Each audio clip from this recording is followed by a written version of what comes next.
Saqueadores del arte perdido.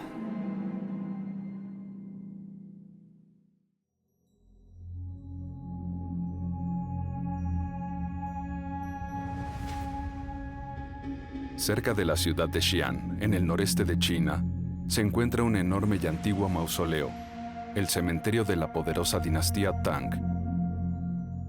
La dinastía Tang debe haber sido uno de los imperios más poderosos del mundo. La dinastía Tang duró más de 300 años. Y cuando los chinos miran hacia el pasado, pueden ver que este periodo fue una de las dinastías más poderosas de su historia. Fue aquí, en 1960, donde un equipo de arqueólogos chinos hizo un descubrimiento extraordinario. En cuanto descubren una tumba u otros restos que puedan corroborar los textos, los arqueólogos, epigrafistas e investigadores en China se emocionan increíblemente. Abrieron una de las tumbas más pequeñas. Pertenecía a una joven princesa que había vivido hacía más de 1200 años. Lo que encontraron adentro los asombró. Es una de las tumbas más grandes de la dinastía Tang descubiertas hasta ahora. Son descubrimientos arqueológicos muy importantes, vitales para nuestra comprensión de la vida y la vida después de la dinastía Tang. Era un tesoro, pero no de plata ni de oro. El tesoro estaba en las paredes.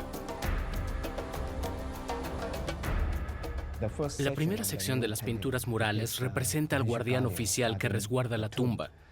La segunda parte de la tumba es sobre su vida personal. Y la última sección de la pintura mural es donde se encontró el ataúd. Tiene una creación de una vida después de la muerte al darle los espacios que serían apropiados para ella. Un hallazgo increíble. En esas cámaras de la muerte encontraron vida. Saqueadores de tumbas.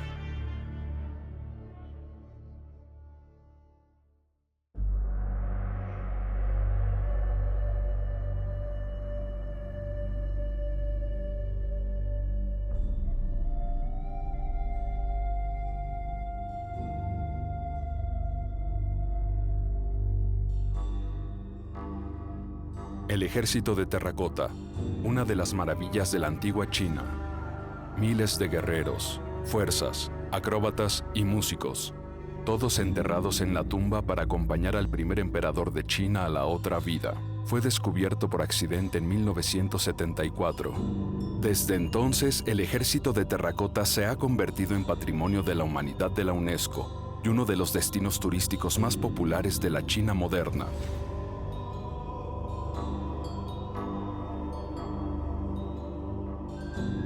Pero a solo 100 kilómetros de distancia se encuentra otro cementerio del pasado imperial de China. Y otra maravilla.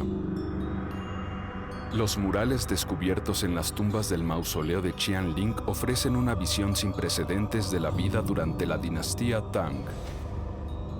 Una edad de oro en la historia china cuando gobernó un imperio más grande que el de Roma. La gran dinastía comenzó en el año 618. El último emperador había sido asesinado. China estaba envuelta en la guerra civil, pero del caos surgió una nueva familia gobernante. Realmente comenzó con la familia tomando el poder de la decadente dinastía Sui. China había estado sufriendo casi 500 años de guerra civil. Poco después de que la dinastía Tang unificara a China nuevamente, esto se desarrolló rápido, económica y culturalmente. La familia gobernante de la dinastía Tang, la familia Li, era una familia aristocrática de habla turca de las regiones del noroeste de China.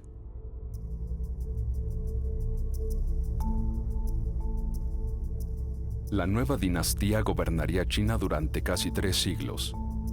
Fue una era de progreso y estabilidad. El arte y la literatura florecieron, al igual que la ciencia y la tecnología, y la capital de Tangxiang se convirtió en la ciudad más grande del planeta.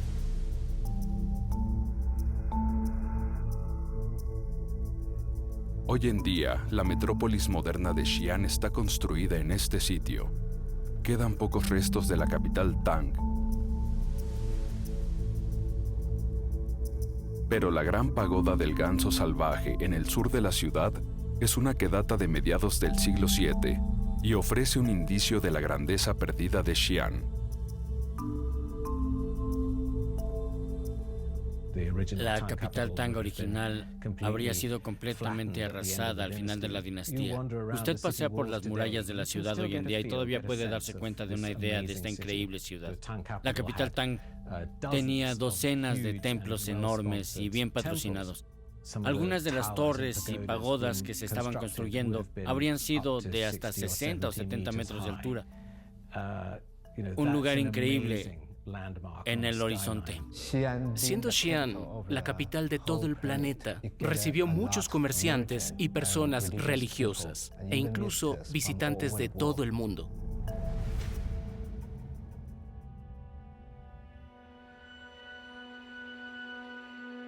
Su nombre significa la paz perpetua, pero Xi'an era el centro de un vasto imperio.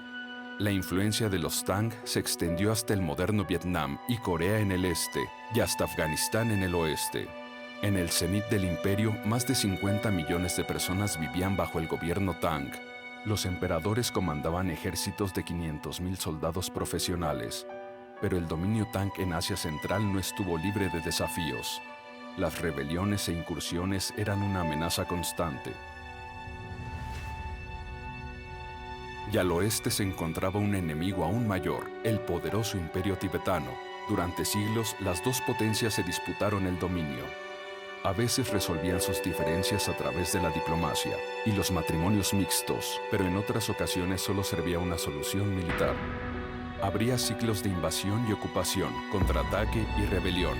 El control de las rutas comerciales también fue ferozmente disputado, porque por poderosos que fueran los ejércitos Tang, el triunfo de la dinastía se basó en el flujo de bienes, en el movimiento de personas y en el intercambio de ideas. No hay que olvidar que la familia gobernante de la dinastía Tang, incluso dentro de su ADN y su historia cultural, tenía estos fuertes lazos con la gente nómada, y eso continuó en la forma en que se estructuró la propia dinastía Tang. Estas conexiones y los signos de estas conexiones se convirtieron en parte de la realeza de la dinastía Tang. Entonces, por ejemplo, recibir embajadores, recibir comerciantes de países extranjeros, se convirtió en una forma para que la dinastía Tang reflexionara sobre sí misma.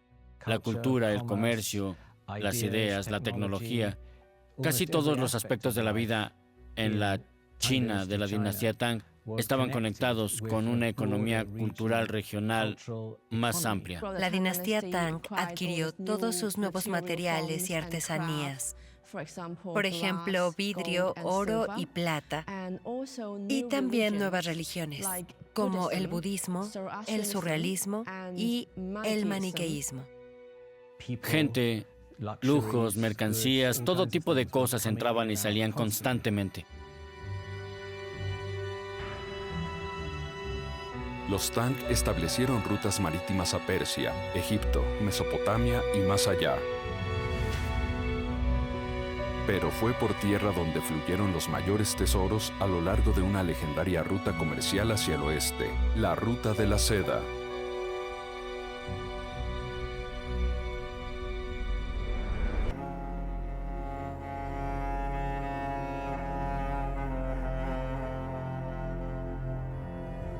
El mausoleo de Qianling, en el noreste de China, es una ventana a otro tiempo. De las 19 tumbas del complejo, solo se han abierto las de la princesa Yongtai y otras 4. Pero en los murales que se encuentran dentro, el apogeo de la dinastía Tang en el siglo VII cobra vida con asombrosos detalles y colores. Sus escenas muestran una sociedad rica y diversa, donde las costumbres, bienes y modas de tierras extranjeras fueron acogidas, integradas, reinterpretadas y convertidas en algo único. Era un crisol imposible de imaginar sin la red de rutas comerciales que unía la China Tang con el mundo. La ruta de la seda se extendía desde el oeste de la capital Tangshan. Sus caravanas mercantes bordeaban las cadenas montañosas de Asia Central. Recorrieron los valles de Afganistán y cruzaron el desierto de Karakum. Y siguieron hasta el mar Caspio, el mar Negro, Europa y más allá. La ruta de la seda es un término acuñado por el geógrafo alemán von Richthofen a fines del siglo XIX para referirse a una extensa red de nodos utilizados para el comercio, esencialmente en el periodo medieval. En algún momento entre el siglo III y IV y hasta alrededor del periodo de la conquista mongola, siglos XIII y XIV, es decir, alrededor de 1000 años de historia medieval.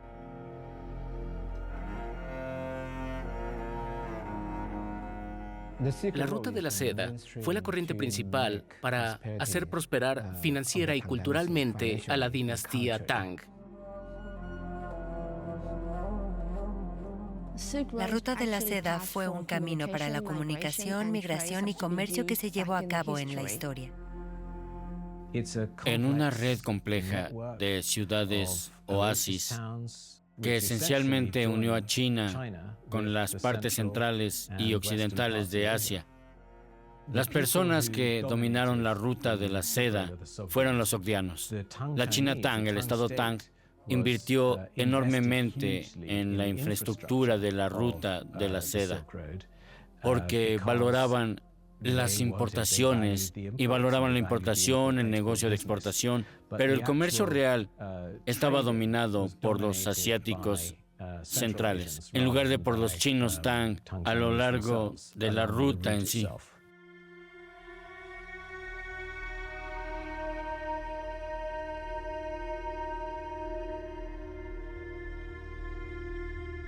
La ruta de la seda, que conectaba la China Tang con Occidente, tuvo sus orígenes siglos antes.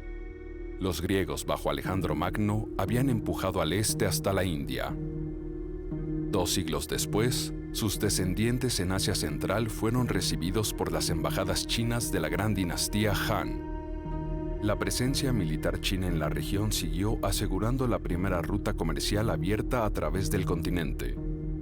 Los Han codiciaban a los caballos criados más al oeste, que eran más fuertes y más rápidos que sus razas nativas.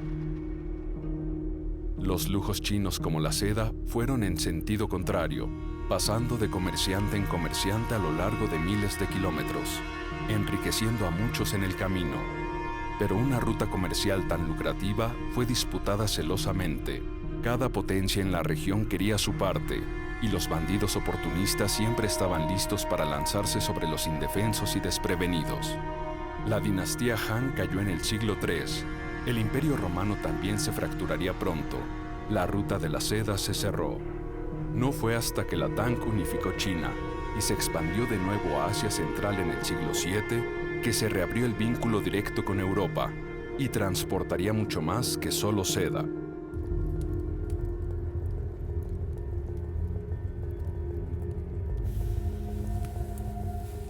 Había más que la seda que se comercializaba a lo largo de la ruta de la seda. Había vidrio, oro y plata. También fue importante para el desarrollo de la cocina china y especias, y nuevas frutas como melones, uvas y nueces. Por primera vez, los chinos comenzaron a disfrutar del vino elaborado con uvas, porque antes de eso, el vino chino generalmente se elaboraba con arroz o sorgo. Muchas otras cosas, además de la seda, se movían a través de la ruta de la seda, incluidas cosas relacionadas con la medicina, las ideas, las personas, la guerra, los lujos, todo tipo de cosas.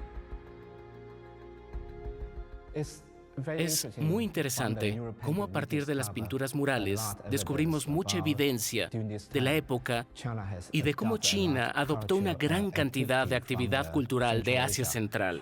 Por ejemplo, la primera vez que vemos a los chinos empezar a jugar polo, eso no había sucedido antes en China. Probablemente el conjunto de ideas más importantes que viajó a lo largo de la ruta de la seda hasta China habría sido el budismo, porque todo tipo de sutras venían de la India y desencadenaban y estimulaban un nuevo interés en esta religión y fe en particular. Fue un gran estímulo para la historia de las ideas en la China medieval. Junto con las ideas religiosas, también llegaron nuevos planes arquitectónicos, como las pagodas budistas a China. También hubo nuevos elementos decorativos, como los muy populares bordes de perlas que se utilizaron ampliamente en los textiles de la dinastía Tang. La ruta de la seda enriqueció a la dinastía Tang en más de una forma e hizo del control del imperio un premio aún más tentador para los despiadados y ambiciosos. No había nadie más despiadado y ambicioso que la mujer que ascendió de cortesana al trono más alto del territorio, una de las figuras más extraordinarias de la historia china, Wu Zetian. Nació en el 724. Su familia era rica y uno de los principales patrocinadores del nuevo régimen Tang. Eso previó su lugar en la corte imperial como una concubina menor del emperador. Tenía 14 años, observó, aprendió y esperó su momento. Wu Zetian comenzó como concubina del segundo emperador de la dinastía Tang, el emperador Tai, pero ella debió ser una mujer muy encantadora, porque después de que el emperador Tai Taizong murió, fue llevada nuevamente a la corte por el hijo del mismo, el emperador Gaozong, como su concubina en ese momento, y luego más tarde se convirtió en la emperadora. Desafortunadamente, 5 años después, el emperador Gaozong sufrió un derrame cerebral. Después de eso, Wu Zetian asumió el poder y se convirtió en la emperatriz viuda. Eventualmente, se convirtió en emperatriz de China. Ella había retenido mucho poder desde antes de llegar al trono y claramente no deseaba renunciar a este. Su marido, el emperador Gaozong, se desvaneció y murió en el 683. Su hijo heredó el trono, pero demostró ser demasiado independiente para su madre, y ella lo derrocó después de solo 2 meses. Ella envió al joven al exilio y colocó a su hermano menor como su títere. En el 690, ella también lo derrocó y tomó el poder supremo ella misma. Ella fue la única mujer en la historia de China que se convirtió en emperador. Dirigió el estado durante más de 40 años, primero extraoficialmente como emperatriz y luego se autoproclamó emperadora. Es importante decir también que este fue uno de los grandes momentos de florecimiento en la cultura china. Fue una gran patrocinadora de las artes y la religión, por lo que muchas de las organizaciones religiosas y artísticas prosperaron y florecieron bajo su patrocinio, pero era despiadada y claramente tenía mucha hambre de poder y también bastante inseguridad. No dudaba en ejecutar, degradar o desterrar a cualquiera que se enfrentara a ella.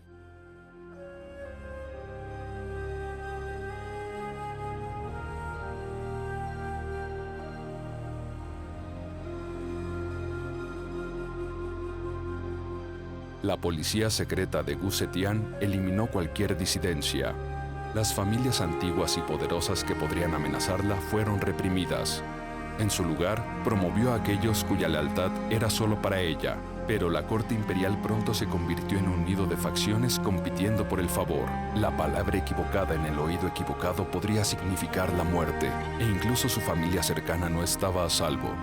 En su ascenso al poder, se dice que Wu Zetian mató a su pequeña hija para incriminar y desacreditar a un rival. Cuando llegó a ser emperadora, no había perdido nada de esa brutalidad calculadora, como pronto descubriría su nieta, la princesa Yontai.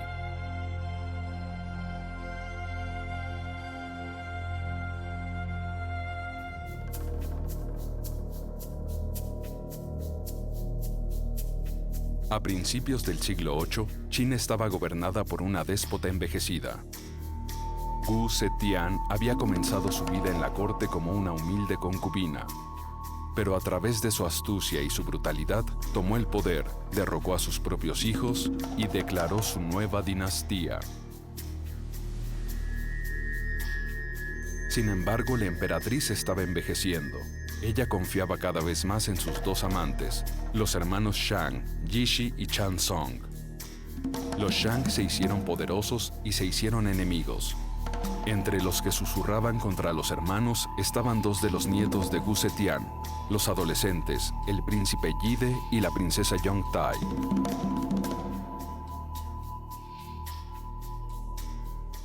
La princesa Yong-Tai, de quien obviamente se decía que era una gran belleza, que si se paraba junto a las flores de ciruelo, estas se verían monótonas. El nombre del príncipe Yide era Lin Chong-grun. Era nieto del emperador Gaozong y la emperatriz Gu Zetian. Pero cuando la emperatriz Gu Zetian estaba en el poder, se metió en problemas al criticar la relación inusualmente íntima de su abuela con dos oficiales varones y su confianza hacia ellos. Ella mostró lo que se habría considerado un comportamiento muy corrupto al favorecer a sus favoritos con tratos comerciales y estatus, títulos, elevándolos esencialmente mucho más allá de su valor. Gu Zetian descubrió que la princesa Yong-Tai, su hermano y su esposo hablaban sobre su vida privada a sus espaldas. Ella se molestó mucho. Sus conexiones juveniles y familiares no eran una defensa. La venganza de Gu Zetian fue rápida. Yide Yong-Tai y su marido fueron condenados a muerte. Hay diferentes registros sobre su muerte.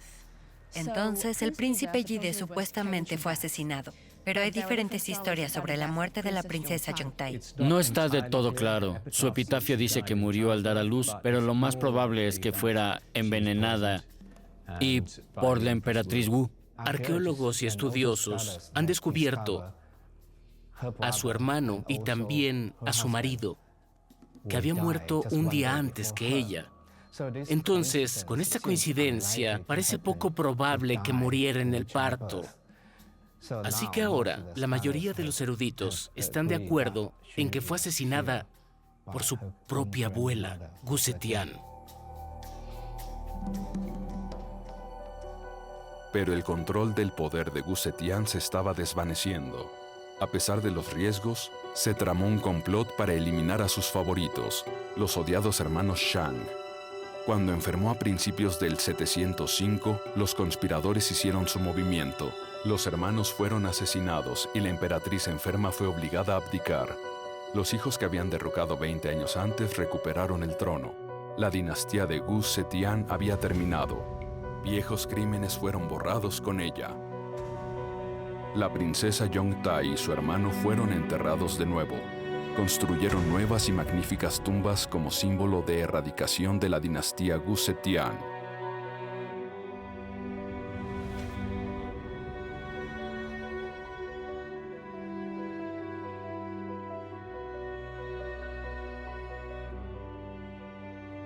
Las tumbas, para empezar, son excepcionalmente grandes, a veces varios cientos de metros por varios cientos de metros. Ambos compartían las mismas estructuras, con dos grandes cámaras funerarias debajo de un montículo truncado sobre el suelo. Y estas cámaras funerarias estaban conectadas con un corredor corto, y se accedía a ellas por un pasaje sepulcral inclinado, con una abertura a nivel del suelo. Recuerden que estamos en un mundo de leyes suntuarias en donde, de acuerdo con su estatus en la jerarquía social, se determina qué tipo de lujo puede haber y debe tener para toda la vida y en la muerte. Y la princesa Yong-Tai fue tratada con grandes honores, similares a los de una emperatriz.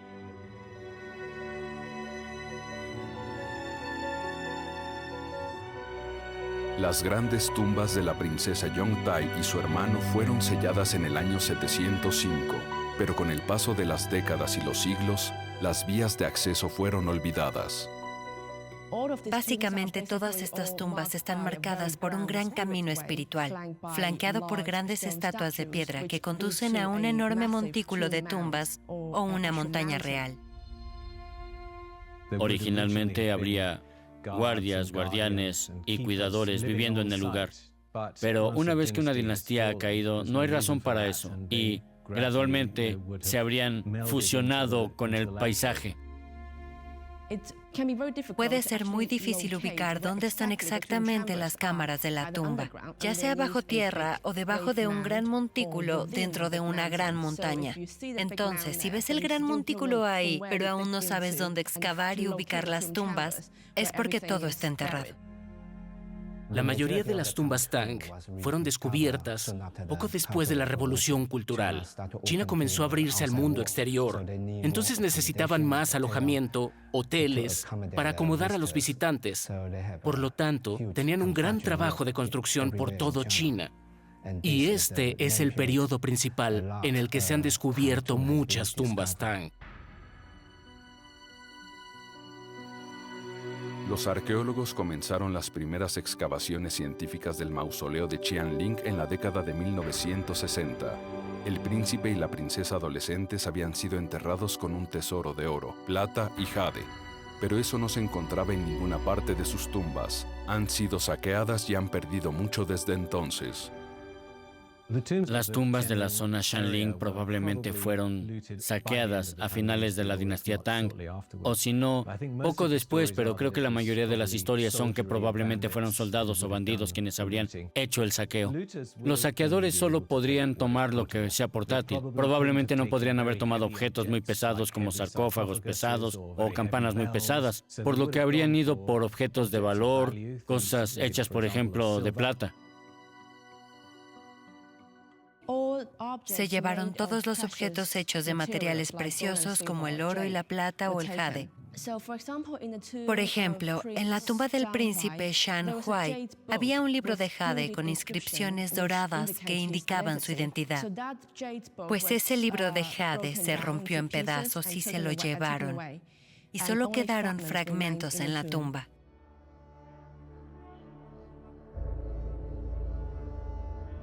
Pero los ladrones estaban menos interesados en la cerámica. Cientos de figuras de cerámica quedaron solo en la tumba de la princesa Yongtai. Y hubo otra cosa que los asaltantes no robaron: los impresionantes frescos que cubrían las paredes de la tumba. Tienes recreaciones de escenarios cortesanos, de escenarios capitalinos, de procesiones y eventos multitudinarios. La primera sección de las pinturas murales representa al guardián oficial que resguarda la tumba. La segunda parte de la tumba es sobre su vida personal. Y la última sección de la pintura mural es donde se encontró el ataúd. Lo que se pinta en las tumbas son todas las cosas que el ocupante va a necesitar en el más allá. Entonces, si eso significa, por ejemplo, que deben estar acompañados por una docena de hermosas damas de honor, entonces deben pintarse ahí. Si también significa que deben tener músicos y bailarines, guardaespaldas, si deben poder presenciar grandes desfiles y espectáculos militares, si deben vivir en edificios fantásticos y ser alimentados con comida maravillosa, todos los medios deben estar ahí.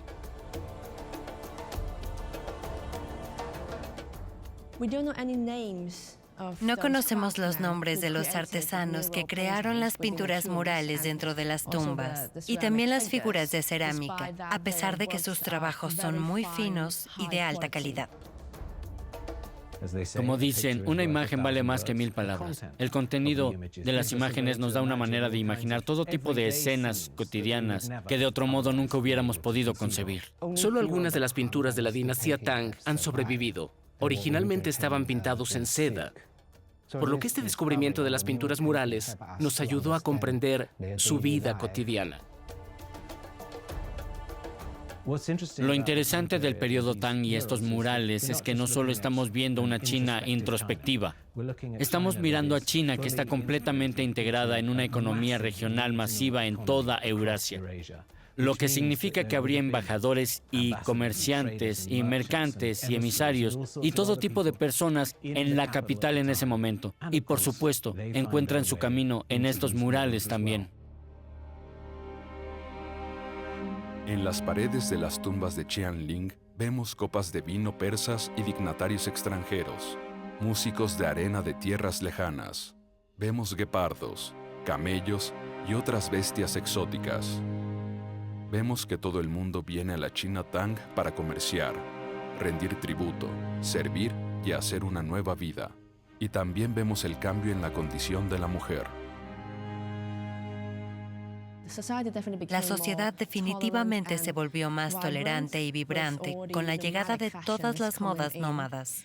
Y definitivamente hubo mucho menos segregación social de las mujeres. Las mujeres de la dinastía Tang disfrutaron de un estatus social mucho más alto en la sociedad que en cualquier otro período de la historia de China.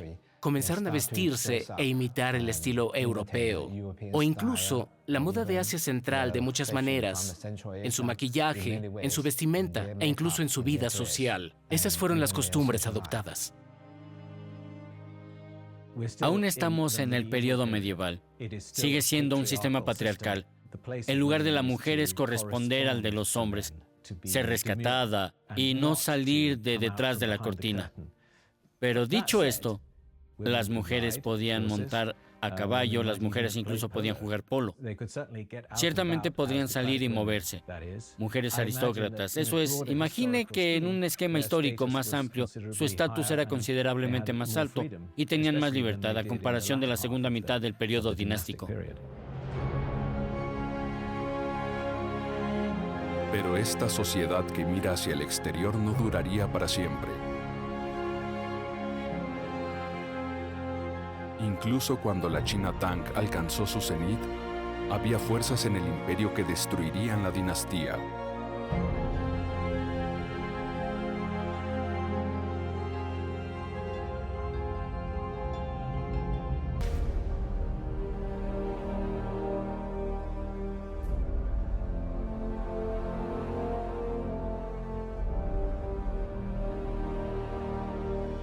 A mediados del siglo VIII, la China Tang estaba en el apogeo de la Edad de Oro.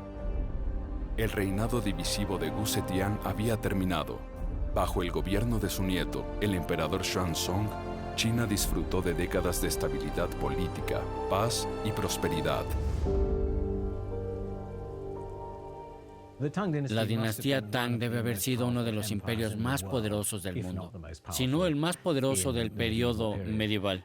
Tenía una población mucho mayor y un estatus comercial mucho mayor en comparación con cualquier otro estado de la época. Esta era fue muy abierta en China, con todo el intercambio cultural y de población. Floreció por completo en la dinastía Tang. Las tumbas en sí mismas son una gran medida de la escala de las tumbas. Ya sabes, varios cientos de metros por varios cientos de metros. Es una indicación de la riqueza, el lujo, el poder y cuál era el estatus de China entre las potencias regionales, que comerciaban con ella, que la reconocían. Sin embargo, en diciembre del 755 se produjo un desastre. An Lushan era un general poderoso en el ejército Tang y un favorito del emperador, pero tenía una amarga rivalidad con el primer ministro del emperador. Después de una provocación de más, An Lushan se rebeló. La guerra civil comenzó en China. Con las poderosas guarniciones del norte bajo su mando, An Lushan avanzó hacia el sur. En cuestión de meses, sus ejércitos habían capturado la gran ciudad de Puyang. Ahí se proclamó primer emperador de una nueva dinastía, la Yan. Él marchó hacia adelante a Chang'an. El emperador huyó. La ciudad cayó. An Lushan no pudo asegurar todo el país. De hecho, ni siquiera podía gobernar a su propia familia. A principios del 757, fue asesinado por su propio hijo. Él, a su vez, fue asesinado por un general leal a An Lushan. La nueva dinastía Yan estaba implosionando. La rebelión fracasó, pero para los Tang, la victoria tuvo un costo. La economía estaba hecha jirones. Miles y miles habían muerto, y más se habían visto obligados a huir de sus hogares. La capital, Chang'an, había sido saqueada. La burocracia central ahí fue diezmada. El pegamento, por así decirlo, que mantenía unido al Estado empezó a desmoronarse y empiezas a tener militarismo, empiezas a tener rebeliones, empiezas a tener gobernadores independientes. Y esa es una receta para un desastre, para un Estado centralizado unificado. Una nueva serie de rebeliones agrarias acabó finalmente con la dinastía a principios del siglo X. La dinastía Tang nunca se recuperó de la rebelión del 756 de Anlushan, aunque en nombre continuó hasta el 907.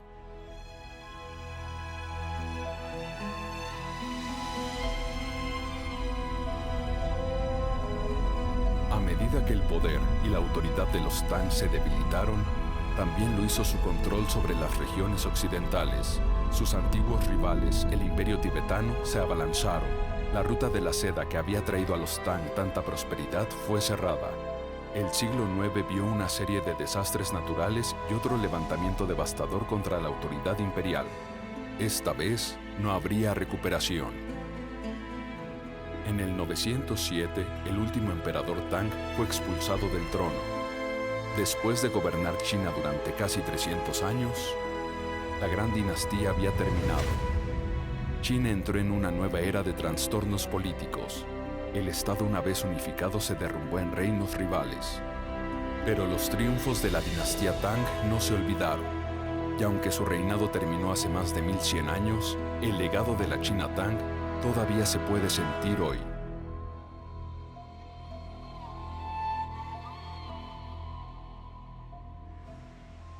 El impacto en la historia china ha sido inmenso. Ellos definieron muchas de las instituciones y prácticas institucionales que vienen a ayudarnos a identificar cuál es su cultura. Creo que la dinastía Tang realmente ha dejado un legado duradero en la cultura china. Es famoso por su literatura y su cerámica. Además, es cuando comenzó la impresión de bloques de madera en China. Entonces, estos son los legados perdurables de la cultura china madura que aún son importantes en nuestra vida.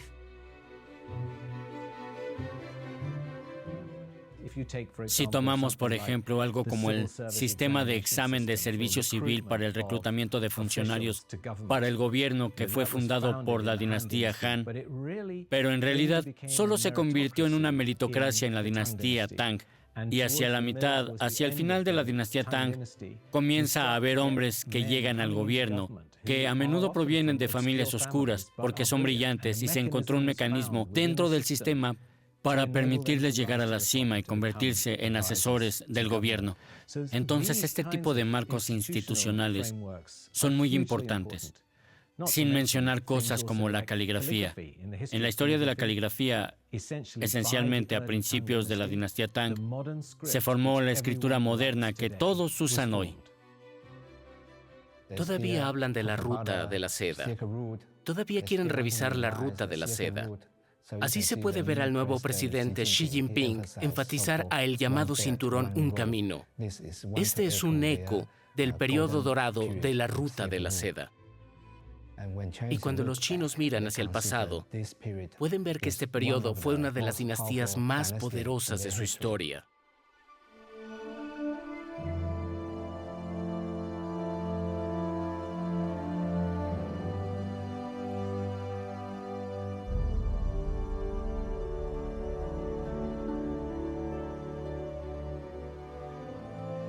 Impresionantes murales descubiertos en las tumbas de la princesa Yongtai y el príncipe Yide nos han abierto los ojos a las maravillas de la Edad de Oro. Pero la Tierra puede albergar aún más secretos.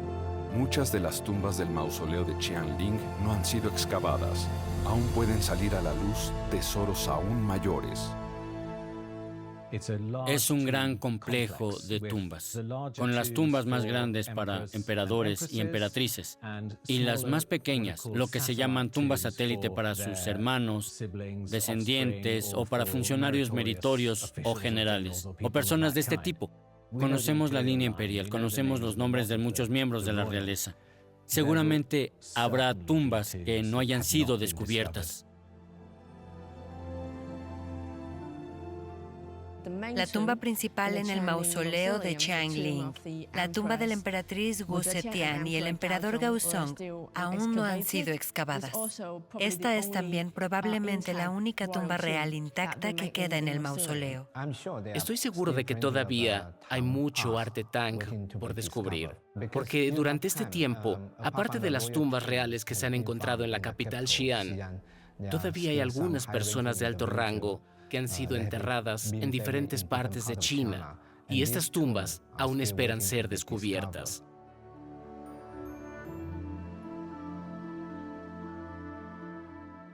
Probablemente esperemos ver pinturas murales mucho más fascinantes, artículos mucho más valiosos, por ejemplo, oro y plata en estas tumbas. Y también quizás trabajos artísticos muy destacados, como trabajos de caligrafía.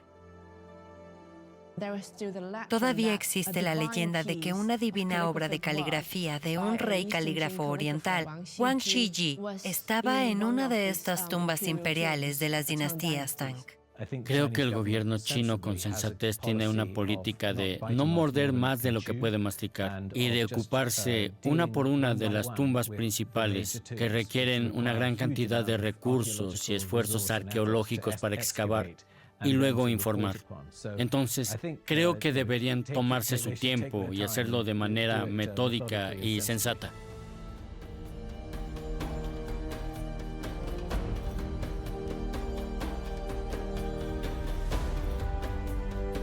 Las tumbas Tang ya excavadas requieren un cuidado constante. 97 de sus delicados murales han sido trasladados al Museo de Historia de Shanxi en Xi'an. Ahí las sorprendentes imágenes del pasado, preservadas durante tanto tiempo bajo tierra, pueden salvaguardarse para las generaciones venideras. No hay nada como los murales que tenemos de las tumbas imperiales de Tang, ni en escala ni en ambición.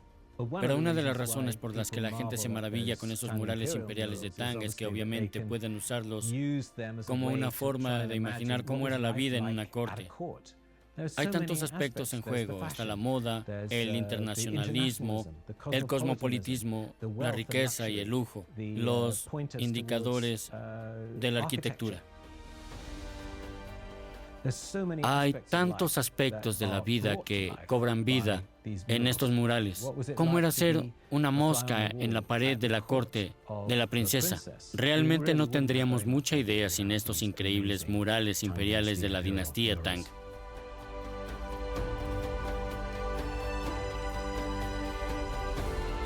Pasarán al menos décadas antes de que se abran las tumbas restantes de la dinastía Tang. Pero los murales ya revelados han transformado la forma en que imaginamos la China Tang. Nos han mostrado lo que los libros de historia solo pueden decirnos, que esta era una sociedad cosmopolita, conectada con el mundo, y una superpotencia militar sin rival en su época. Y aunque los murales pueden haberse desvanecido y sus pinturas agrietado, han preservado algo más precioso que todos los tesoros que una vez llenaron esas tumbas silenciosas. Conservan la chispa de la vida.